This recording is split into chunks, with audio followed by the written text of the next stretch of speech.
présentement, on est vraiment impliqué un peu dans la relance, dans la reprise des activités de loisirs et de sport.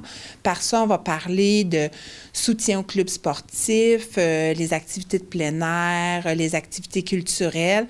L'URLS, on travaille beaucoup autant avec les écoles, avec les municipalités, avec les organismes du milieu. Donc, c'est tout un ensemble de partenaires. On veut vraiment trouver des solutions pour que les activités reprennent, pour qu'on transforme les activités, les aménagements, qu'il y ait le matériel nécessaire pour vraiment qu'il y ait une offre qui est offerte à la population. Souvent, au printemps, on était plus un petit peu en mode pause à la demande du gouvernement, mais maintenant, on veut vraiment que les activités reprennent, qu'on trouve des solutions. On ne peut pas se mettre en pause pendant indéfiniment. Notre santé physique et mentale, on a besoin de bouger, de se divertir aussi.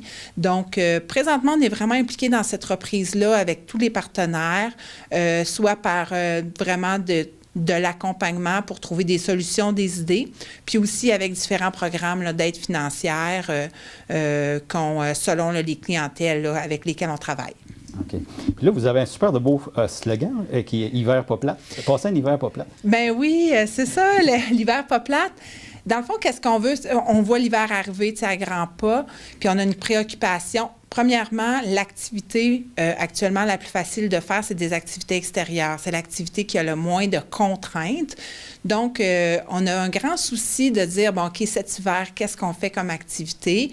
Puis, bien, on veut que les gens, on ne veut pas passer un hiver plate. Donc, pour un hiver pas plate cet hiver, qu'est-ce qu'on fait? On va travailler avec les écoles, encore une fois, les municipalités, les organismes, pour offrir des aménagements extérieurs qui sont intéressants. Ça fait qu'on va parler... est-ce qu'on a accès à des pistes de ski de fond, des sentiers de raquettes, des fois des sentiers de marche qui sont damés dans une municipalité? Est-ce qu'on peut avoir du matériel qui est en location à coût modique ou en prêt à coût modique pour la population?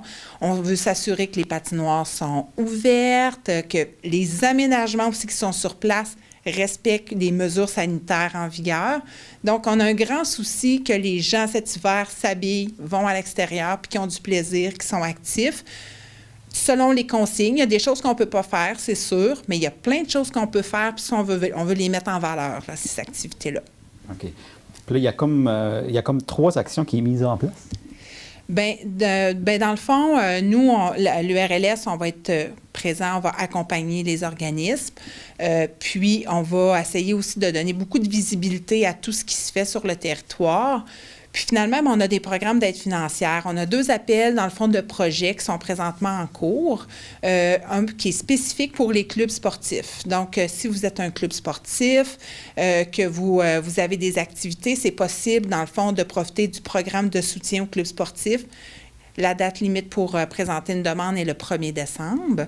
Donc, c'est vraiment l'objectif, c'est de soutenir les clubs dans la reprise de leurs activités. On sait que souvent, c'est des activités qui sont tenues par des bénévoles, puis on souhaite vraiment soutenir leur travail, soutenir l'adaptation de leur offre et tout ça.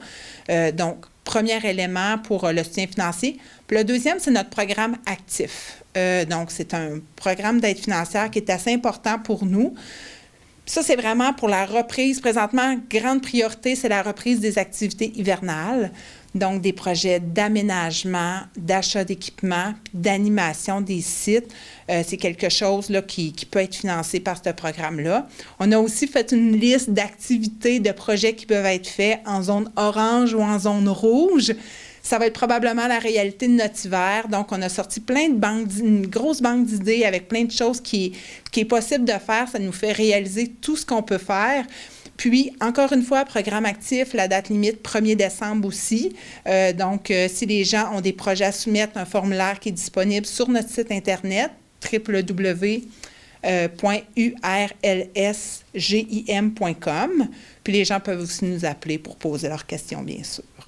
À l'URLS, on a parti un hashtag hiver pas plate, mais c'est un clin d'œil pour dire autant aux écoles, aux organismes, municipalités, aux gens qui organisent des animations, annoncez ce que vous faites plus qu'à l'habitude. Les gens ont besoin, ils se questionnent sur est-ce qu'il y a des sites est-ce que les sites sont ouverts, est-ce qu'ils sont bien aménagés, est-ce qu'il y a des consignes spéciales à respecter, est-ce que je dois réserver à l'avance?